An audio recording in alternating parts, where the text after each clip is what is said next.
Choma is a beautiful and elegant lady. She is married to Maxwell, a well-known businessman. Their marriage is blessed with a son named Tyler. Choma works in a big bank in the city. She is a busy working-class woman. Every morning, she leaves the house very early for work and returns home very late at night. Maxwell, her husband, is also a very busy man. He runs several businesses in different parts of the city. He spends most of his time attending meetings, traveling, and handling contracts. They hardly talk to each other. Everyone is always busy. Choma is busy at the bank, and Maxwell is busy with his business. Their son, Tyler, is mostly left in the care of the house help. He doesn't spend time with his parents. Sometimes he eats alone. Sometimes he sleeps without seeing his mom or dad. At night, when Choma comes back from work, she is always tired. Maxwell is either still out or already asleep. There is no time to talk as husband and wife. No time to share how their day went.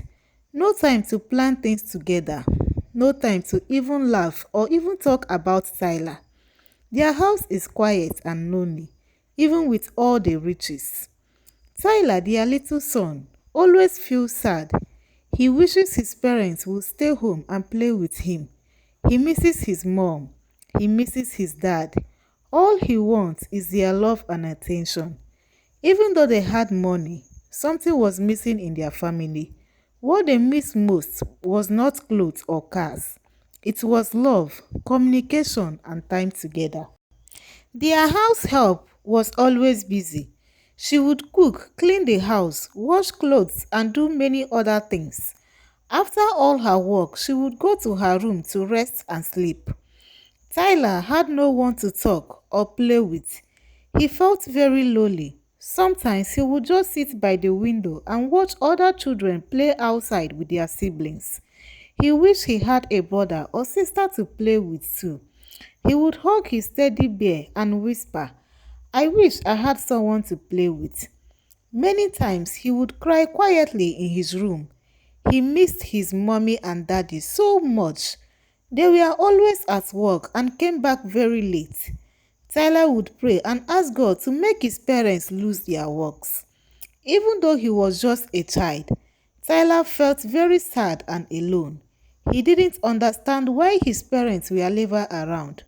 All he wanted was their love, their time, and their attention.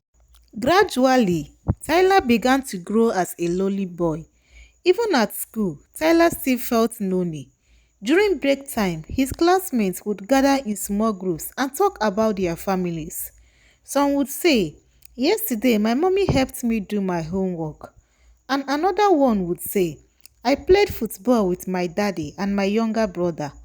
Others talked about how their parents took them out to the park and bought them ice cream. Tyler would just sit quietly and listen to them without saying a word. He had nothing to say because he never got to play with his parents.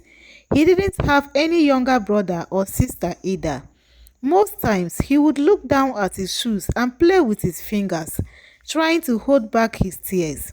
He wished he was part of them. He wished he could say, "My mommy read me a story last night," or "I played with my little sister at home."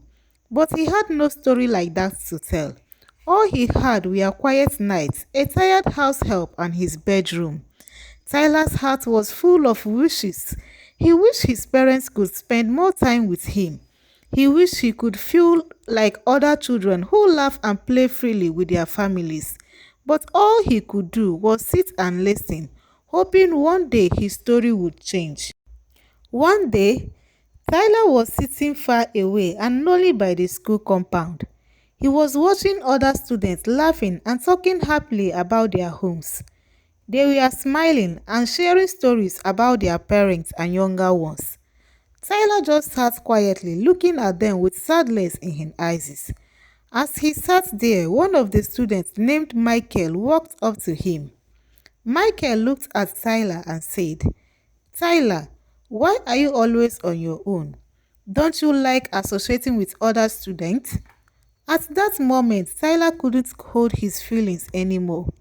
Tears rolled down his cheeks as he said, "No need for me to join other students. I don't have any family stories to share with them. My daddy and mommy are always busy, and I don't have any younger brother or sister." Michael smiled kindly and sat beside him. He said to him, "Tyler, you don't have to join only those who talk about their families. There are other groups in the school that you can join. It must not be groups that always talk about their homes." Tyler came closer to him and asked, "Please, which other groups can I join? Like, in fact, which group are you in? I would like to join any group you are into." Michael looked at him and smiled, then said, "Okay, follow me. I will show you my group." Immediately, Tyler followed him without asking further questions. They walked through a small path behind the school building. The place was quiet and hidden from other students and teachers. Soon, they entered a bushy area with tall grass and trees around. When they got there, Tyler was shocked by what he saw. A group of students from their school were sitting on logs and big stones. Some of them were smoking different things. Others were drinking from bottles that looked like alcohol. There were also some schoolgirls among them sitting close to the boys, laughing and acting like they didn't care about anything. Tyler looked around with his mouth opened. He couldn't believe his eyes.